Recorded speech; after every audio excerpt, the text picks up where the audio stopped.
আসসালামু আলাইকুম। কেমন আছেন সবাই? আশা করি আল্লাহর রহমতে যে যেখানে আছেন সুস্থ আছেন, ভালো আছেন। আমরাও অনেক ভালো আছি। তো এই যে সকাল, সকাল আমি একটু রেডি হয়ে গিয়েছি। আর সাথে আছে আমার পার্সেলটা। তো একের ভেতর দুটো কাজ করব। তো বাচ্চারা এখানে আছে, ওর ম্যাডাম পড়াতে আসবে, ওকে রেখে আমি বাইরে বের হয়েছিলাম। তো উম ওয়েব ফাউন্ডেশনের থেকে আমরা একটা ট্রেনিং করেছিলাম। তো সেখানেই কিছু সিগনেচারের ব্যাপার-স্যাপার ছিল। তো সেখানেই গিয়েছিলাম। তো সেখানকার কাজ মিটিয়ে আমাদের একটা ছোট বোন, আমরা একসাথেই ট্রেনিং করেছিলাম। তো তার বাবা পঙ্গু হসপিটালে ভর্তি ছিল। তো আঙ্কেলকে দেখার জন্যে গিয়েছিলাম কয়েকজন মিলে। তো দুর্ভাগ্যক্রমে তার সাথে আমাদের দেখা হয়নি। তো যাই হোক, এই যে আমরা এখন উপরে উঠতেছি, আর এই যে আমরা সবাই একসাথে ট্রেনিং করেছি 5 দিনের। তো 5 দিনের ট্রেনিংয়ে আমরা সবাই একটা ফ্যামিলির মতো হয়ে গেছি। সবাই সবার জন্য অনেক মনে অনেক টান লাগে। তো যাই হোক, সেখান থেকে বাসায় ফিরে এসে আমি ফ্রেশ হয়ে এই যে বড়িগুলা ছিল অনেক দিন রোদে দেওয়া হয়নি, তো ভাবলাম বড়িগুলা একটু রোদে দিয়ে নিই। এসব জিনিসগুলো রোদে দিলে কিন্তু অনেক ভালো থাকে। যেহেতু সারা বছর সংরক্ষণ করতে হয়, সেহেতু একটু রোদে দিয়ে নেওয়াই ভালো। তো আমি রোদের জায়গায় দিয়ে দিলাম। আর আপনাদের সাথে নতুন একটা জিনিস শেয়ার করব। এই যে যেসব আপুদের চুল পড়ার সমস্যা আছে, তারা এই শ্যাম্পুটা অনায়াসে ইউজ করতে পারেন। শ্যাম্পুটা অনেক ভালো, আমি নিজে ইউজ করেছি, তারপরে আপনাদেরকে এটা ইউজ করার জন্য বলছি। তো বিকালবেলা গিয়েছিলাম একটু বাজারে, তো ফুচকা নিয়ে আসছি। আর ফুচকা পছন্দ করে না এমন কোনো আপু আছে বলে আমার মনে হয় না। তো আমি প্লেট নেয়ার সময় পাইনি, আমি পলিটা ছিঁড়েই খাওয়া শুরু করেছি। তো এই যে আমি এটার মধ্যে ডুবিয়েই খেতে পছন্দ করি। টক জিনিস আমার কিন্তু অনেক পছন্দের। তো আমার মতো কোন কোন আপুরা ফুচকা পছন্দ করেন অবশ্যই কমেন্ট করে জানাবেন। আর সাথে নিয়ে আসছিলাম এই যে কিছু ডিব্বা ডাব্বি, আমার সব সময় ডিব্বা অনেক পছন্দের। তো ডিব্বাগুলো অনেক সস্তা ছিল আর অনেক মজবুত সুন্দর ছিল। তো আমি 4টা নিয়ে নিয়েছিলাম, কিন্তু একটা আবার একটু অন্যরকম পড়েছে।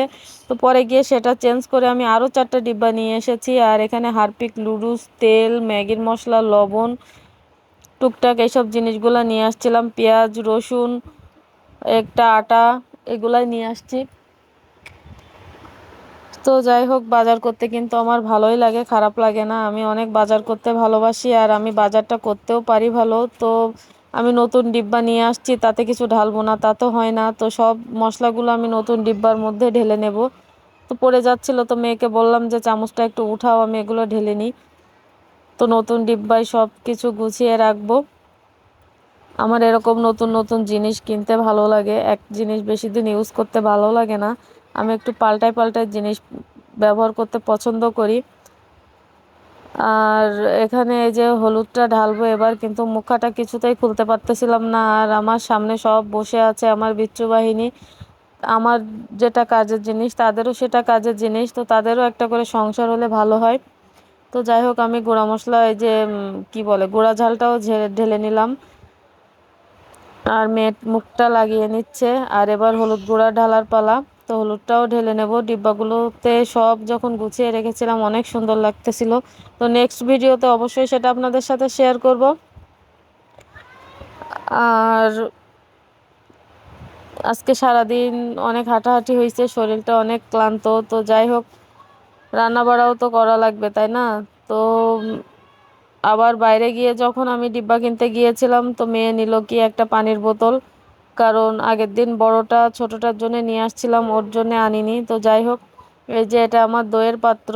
মেয়েরা কিন্তু সহজে কোনো জিনিস ফেলে না। আর এই যে মেয়ের নতুন পানির বোতল, যেটা কিনে নিয়ে আসছি, ধুয়ে দেবো বলে রেখে দিলাম।